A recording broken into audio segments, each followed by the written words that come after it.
really say that because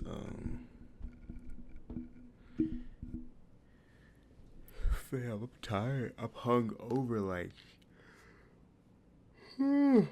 I hate when I be like, oh, I'm not gonna party. I'm not gonna. Also, I don't know I'm being quiet, but I hate when I'm like, oh, I'm not gonna party. I'm not gonna do this. I'm not gonna do that. Like my drinking days are over. I be swearing on everything that my drinking days are over, or like my going hard drinking days are over, and then something happens or somebody hits me up and is like, let's go do this, and I get one drink in me, and I get another drink in me. And once that whiskey hits your system, you know you can't stop there. You got to keep going. I think my problem is, I don't think I know my problem is.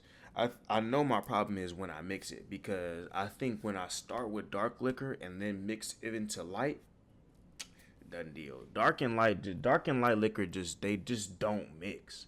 They just don't mix well.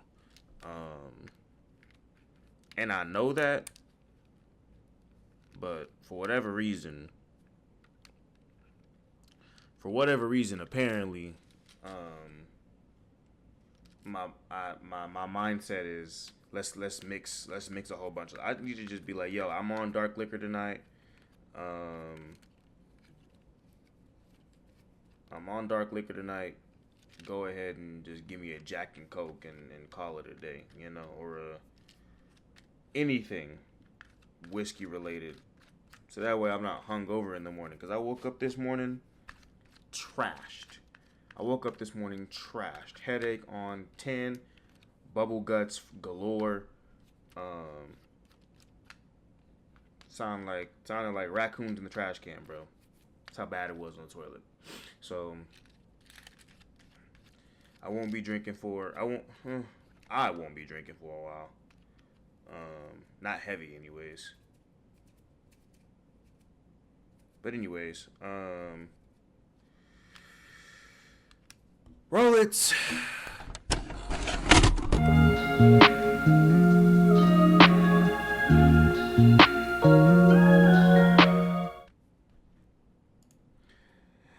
Welcome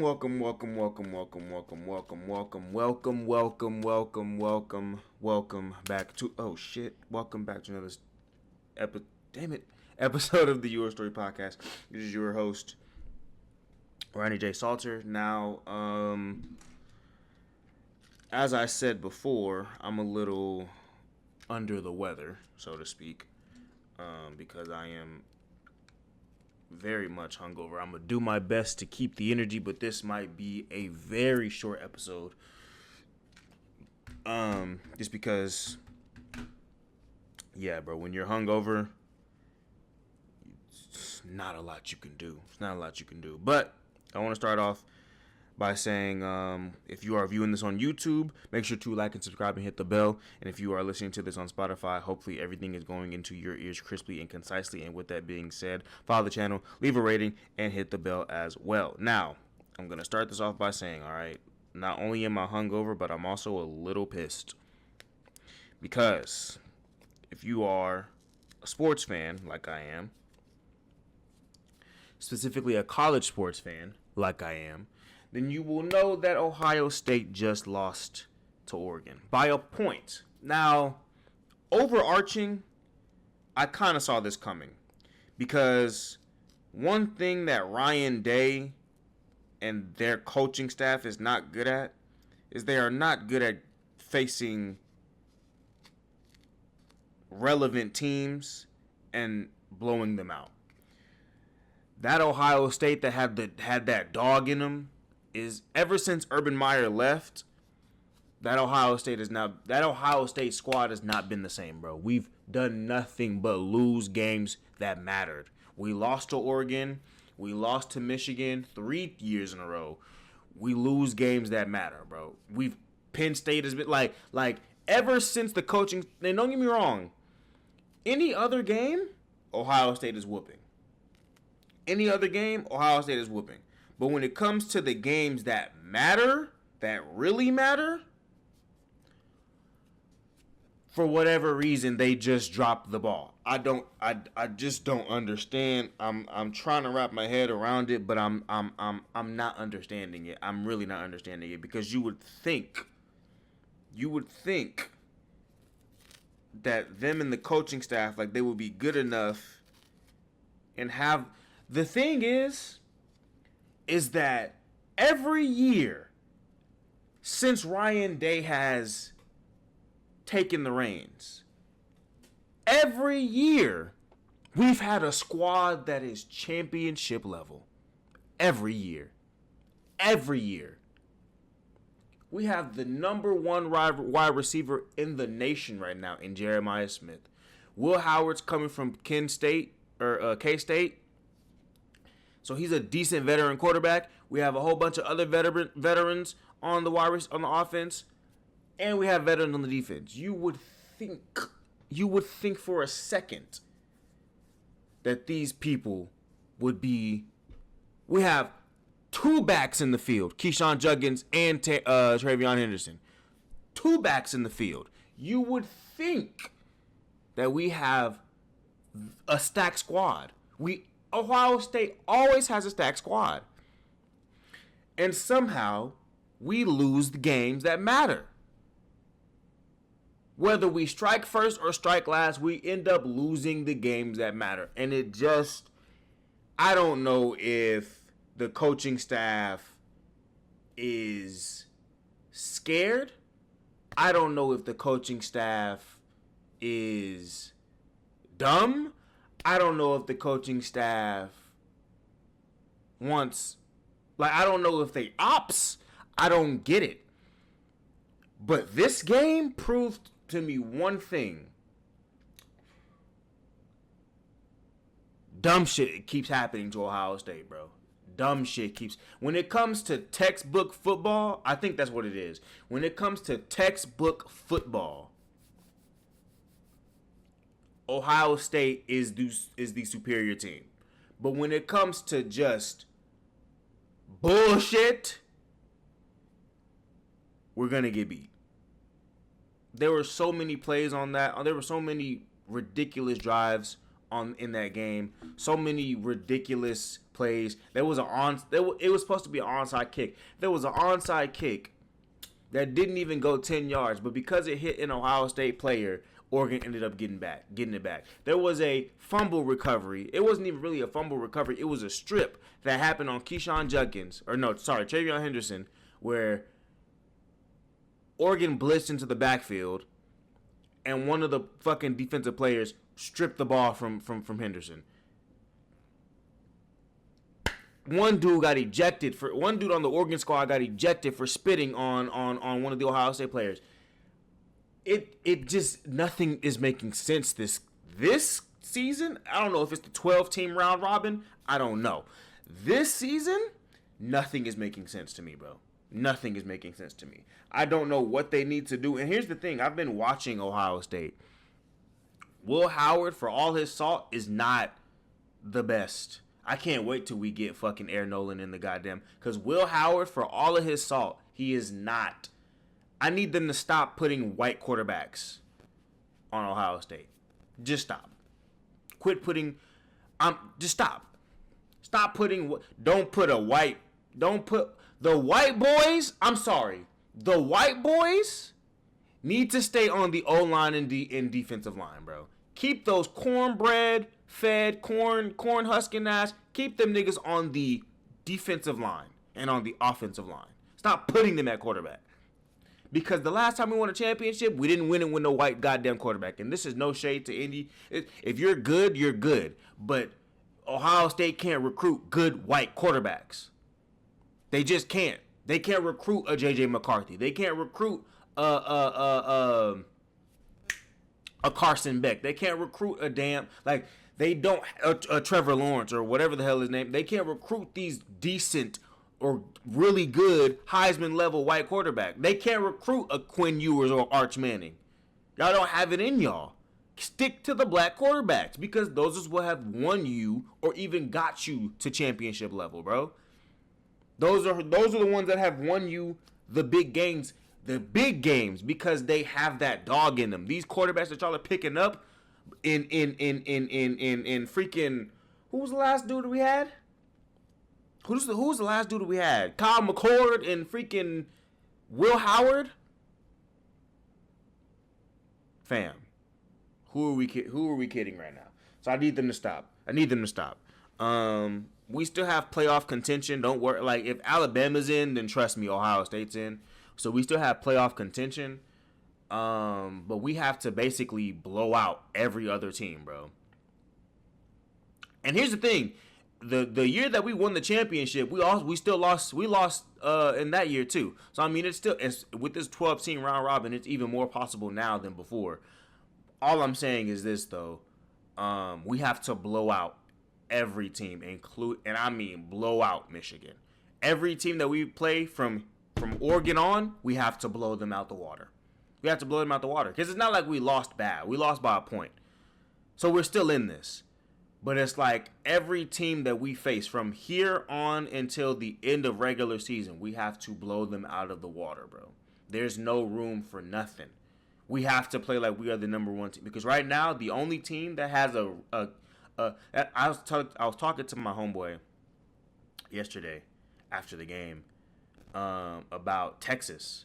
Because Texas is and I live in Texas. Texas is the only team right about now that is actually playing like they deserve a spot in the playoffs, bro. Every other team out there from Oregon, from Oregon to Alabama to Georgia to Tennessee to Penn State, every other team out there is playing like But now it was Ohio State, but like I said, I was watching them from early on. They had some mistakes. They were making a lot of mistakes early on. Jeremiah Smith was dropping and fumbling a lot of thrown footballs to him. They were making a lot of risky turnovers. They were making a lot of turnovers against unranked teams. They were against freaking Michigan State. They got a couple interceptions, a couple fumbles. They were making just very dumb plays. And so I'm like, whatever y'all need to fix it. Chip Kelly, fix it, bro. Like, seriously. Because in order for us to win these next, we're in what, week 5? Week 6? In order for us to win these next 7 some odd games, fix it, bro. I'm tired of letting teams like Ohio State and Dallas Cowboys ruin my mental for the week, for the month. I'm tired. I'm very much tired. But anyways, moving on. If I allow them, I already have a crazy headache from being not even hungover, from being drunk. If I allow Ohio State to get me down like this, bro, I'm only gonna.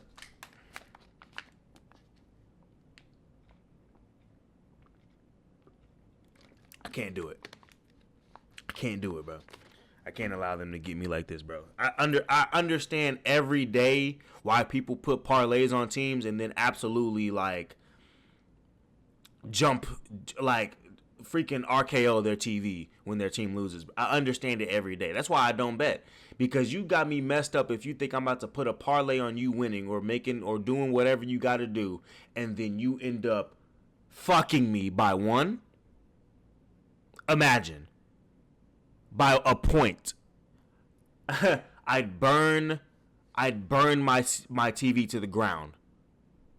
And like I said in past episodes, we need to beat Michigan, because if we don't beat Michigan, I'm flying to Ohio. I'm flying to Columbus, and I'm burning Ryan Day at the stake. I was never worried about Oregon, but man, did y'all just pick. I can't even have the headache. I can't even have the type of reaction I want because my head hurts. But man, do you understand just how pissed all right, I'm done. Moving on. I came across this thread that said, It said, "What's your biggest fear?" Now, the quote tweet says, "Marrying someone who just settled for me because they couldn't get who they truly wanted."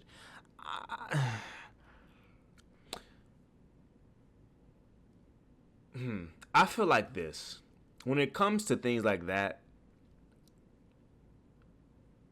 I'm a firm believer in you love who you love and you can learn to love someone with great magnitude. I'm also a firm believer of some people do have like the one that got away and you know the one that you know they really wanted but they weren't able, you know, their life wasn't, whatever the case may be.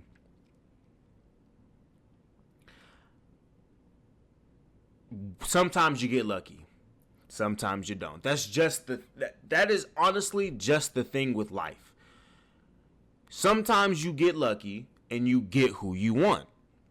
Sometimes you are unlucky and you don't get who you want. Me, I'ma get who I want. But sometimes you get lucky. Me, I got who I want. Sprinkle. No, I'm just playing. Me, I got who I want. But sometimes you don't get that lucky, bro. Some people hold on to the one that quote unquote got away for years. And they're just they turn into a damn vagabond. And they're just looking out the window. Just, you know, they're just a goddamn vagabond, and they just, who knows, maybe they needed, I don't know. But I do know, yeah, when it comes to these things, sometimes you luck out and you get what you want. Sometimes you don't luck out and you don't get what you want. I feel like luck, I remember this quote from Blue Lock, and Lady Luck is and they said Lady Luck is, she equally shines on everyone who puts themselves in her presence. You put yourself in a position to be lucky, but she only comes around once, and you have to. Well, she comes around as many times as you breed your own luck, but she comes around as many times as she needs to. But if you don't take the opportunity, then you also can't be mad that you didn't take the opportunity. So I feel like if you missed your opportunity to get who you wanted, the next person that you get, cherish them. And don't make it seem like you just settled, or because at the end of the day, you missed out. And life goes on, bro. Breed some more luck, you feel me? And make it work with who you want. Or better option. Just don't get with nobody else. Until if you still have that lingering feeling of oh, this is who I really wanted, just don't get with nobody else until you either get who you wanted or who or you move on from them. Too many people ain't real with the fact that they need to move on from who they who they didn't get, or the one they got away, whatever the case may be. But anyways, what's your biggest fear? Losing my favorite people. Now I told my friends I gotta be the first one to go, and not because I'm not because of anything like suicidal. It's one of those things where it's like, I don't want to watch my folks pass. Obviously, the ones who are older than me, it's inevitable. Death comes for us all. The only thing we can say is not today. Shout out Game of Thrones. But for the ones that are older than me, like super older than me, obviously, I'm talking about my friends. I told them I'm going first. I don't want to watch you. I'm definitely not going to be last. I can tell you that for facts. I can't be last, bro. I hope we all live good lives, but I can't be last. I either got to be first or second. Can't be last. Watching all of them go? Yeah, nah, bro. Anyways, what's your biggest fear? Expectations. I don't really understand that one. My biggest fear? You know what's funny? When it comes to stuff like this, when it comes to questions like this, philosophical questions, I don't really have a philosophical answer. My biggest fear is birds, bro. Birds and blood. I'm going to deliberate on both. I'm going to deliberate with the blood first. Blood, because it's supposed to be in your body. What is it doing outside of your body, bro? What is it doing? Like keep it in. If the point of blood is to circulate inside of you, why am I seeing it? And here's the thing. It's not like, oh, you popped a pimple, you bled a little bit, oh, you're on your period, you're bleeding a little bit, It's like, oh, you had a accident, you're bleeding a lot. Yeah. My run-ins with blood have brought me to tears and almost caused me to faint. I hate blood. I hate the sight of blood. Call it queasy, call it pussy, I don't care. And if you ask me if I'm a bitch, a little bit. Not all the way. Do your homework. But birds. My fear of birds comes in it's really because they can do anything they want to you. Think about it like this. We live in a world where parrots exist. Parrots and parakeets exist. Talking birds exist. We live in that world. And you mean to tell me those same birds that can talk can fly? Crows can talk. Or not crows. Ravens can talk. Pigeons know their way home. Regardless of where you put them in the world, they know how to get back. And you mean to tell me we live in a society where the Galapagos birds evolved? You mean to tell me we live in a world where those things exist? Chickens can survive with their head cut off. We live in a world where those things exist and they fly. They can do anything they want to you and then fly off into the ether, never to be seen again. Can you imagine a bird named Gerald coming and running a fade with you? That the question of would you rather what's it called? Would you rather, I don't even know what it was. Would you rather fight a lion for one day out of the year, or would you rather fight a chicken every day or every time you got to open your car? Give me the lion. Give me the lion. I'm fading that lion, bro. What? I'm not fighting a chicken every time I got to open my car, bro. I don't give a fuck how many nuggets you try to offer me. Chickens suck. They're assholes. I remember story time. I remember I was skating in my old apartment. This is before I went to college. I was skating in my old apartments. I had this one like short ass longboard, right? I was skating. It was a neighborhood behind my apartment. I went back there one day, right? And usually I have nothing to worry about. That road is silent. Not no dogs, not no cars. It's just silent. It's just me and my headphones and God and an occasional metro bus. But one particular day, I go out as I usually do to go skate, right? To go longboard or whatever, cruise around in the neighborhood. Bro, for whatever reason, and I usually never go down this street. I usually pass it, but for whatever reason, I went down this street. Bro, as if bro was summoned from the underworld. There was a fucking rooster in the middle of the street standing there menacingly. I could have sworn he had black Air Forces on, bro. I don't know. I was blind at that point. I could have sworn he had black Air Forces on. He looked like that SpongeBob meme where SpongeBob is just standing there. Black Air Force energy going on. Fam, do you think I went down that road? No. I turned my black ass all the way around. Because one thing I'm not going to do is go head up with a chicken, bro. Call it what you want. There's not enough nuggets in the world. If you want me to go head up with a chicken, bro, call McDonald's, because I'm not the one. I hate birds. I hate birds. I hate chickens. I hate parrots. I hate parakeets. I hate any of them. The motherfucking big ass bill birds, I hate them shits. I hate all of them. Excuse my language, but I hate birds. And that's all I'm gonna say about that. But anyways, moving on, and this will be the last thing. If you haven't seen, if you don't know this game, this is in gaming news. If you don't know this game, congratulations. But you should come watch me on twitch.tv/Rodney J. Salter, right?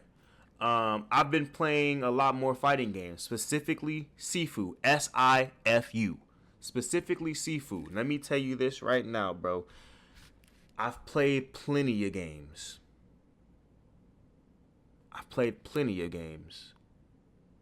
Plenty of fighting games, from Smash to Brawlhalla to Tekken to Soul Calibur to Street Fighter to Mortal Kombat to Capcom versus Marvel to Marvel or DC versus Injustice. I've played fighting games galore. There hasn't been a single game that's pissed me off more than Sifu. But let me hype up this game real quick, because the movement is superb. The movement, the fighting mechanics, you can dodge, and the dodging mechanic is amazing. The fighting mechanic is amazing. The fact that you can put together different combos, and it's amazing. The concept of shrines and the death recounter, and amazing. The different movesets you can put with weapons, and amazing. The game is beautiful. But there are issues. The camera angles. The fact that you can't lock on to targets. Honestly, the fact that you can't lock on to targets actually might be a positive, because if you could lock on to targets, then 9 times out of 10 it'll put you in first person mode, and you wouldn't be able to see the nigga that's coming behind with a goddamn Superman punch behind your head, about to clock you in the back of your shit. So I get it, but the camera work is a little shoddy, I will say that. And the lag is really what gets me. But I beat the squats, the first level. I beat it. No, I'm doing a 0 death run all throughout on Sifu. I'm currently on the club. Let me just say this. I know how to beat it. I've beaten it. But trying to do a 0 death run when all these niggas want you to do is fail,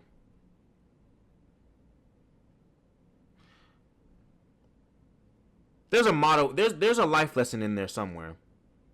You know, keep getting up, even though you keep trying, even though all seems lost.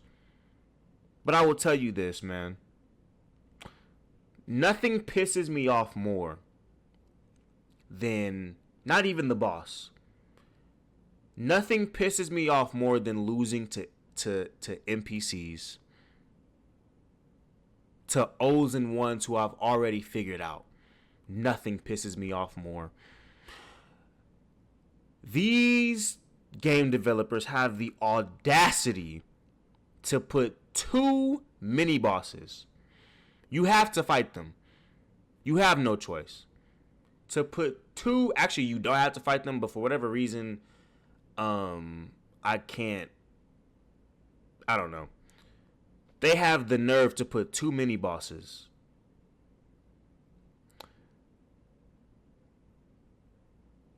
in my path that I have to fight. Sifu, I just want to go on record by saying this. those two mini bosses that you have to fight before you get to Sean, they can suck my dick. Backwards. Twice on Tuesday. Come see me. I'm live. Twitch.tv/Rodney J. Salter. And with that being said, thank you for joining me for another episode of the Your Story Podcast. This has been yours truly, Rodney J. Salter, your favorite yapper this side of the Rio Grande, because you know I live in Texas. Oh, shout out to Florida and the survivors and the evacuators for Hurricane Milton. People wasn't scared for real. I saw Lieutenant Dan. Let's be honest, bro. We all knew Lieutenant Dan was gonna be racist. I'm talking about not Lieutenant Dan from Forrest Gump. I'm talking about Lieutenant Dan, the Florida dude. We all know he was gonna be racist. He got a $2 million kick deal. Let me just spell this out real quick. Haley Welch, the Hawk Tua girl, got a $3 million kick deal. Lieutenant Dan's got a $2 million kick endorsement. I just want to say this, bro. I'm not unhinged enough. That's basically what it means. I'm not unhinged enough. I think that's what this world has come to. You gotta be so unhinged and back up your unhingedness that people are willing to follow you because this dude's racist as fuck. $2 million kick endorsement.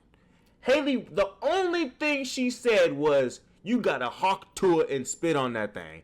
And she has a fucking podcast. I'm not.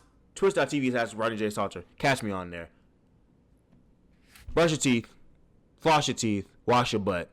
Wear deodorant. I'll catch you in the next episode. Roll it.